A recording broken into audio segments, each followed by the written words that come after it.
తెచ్చారు. చూడండి, చిన్నవి పెద్దవి వేరు చేశాను, ఎందుకంటే అవి దొరకట్లేదు. ఇదిగోండి పెద్దవి, చేతికి అందడం లేదు. ఇదిగోండి చూడండి పెద్దవి ఎలా ముళ్ళు బయటికి వేస్తున్నాయో. వీటి పేరు చైనా బుడకలు. ఇదిగోండి చిన్నవి, ఇవి సమ్మర్లో మాత్రమే దొరుకుతాయి. ఇవి ఎక్కువగా పౌండ్స్లో, లేక్స్లో, అలా అలా రివర్స్లో దొరుకుతాయి. ఇవి కామన్గా దొరికే చేపలు. ఇదిగోండి చూడండి, వీటికి ముళ్ళు చాలా పెద్దగా ఉండడం వల్ల ఇది పట్టుకోరాదు. ఇదిగోండి చూడండి ఎలా కుచ్చుకుంటాయో. ఇవి చాలా పరిగెడుతున్నాయండి.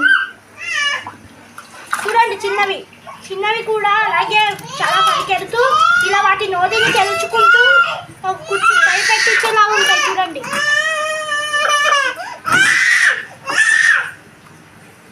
ఇదిగోండి చూడండి, ఇవి చూసారా ఎలా జంప్ చేస్తున్నాయో. చూడండి.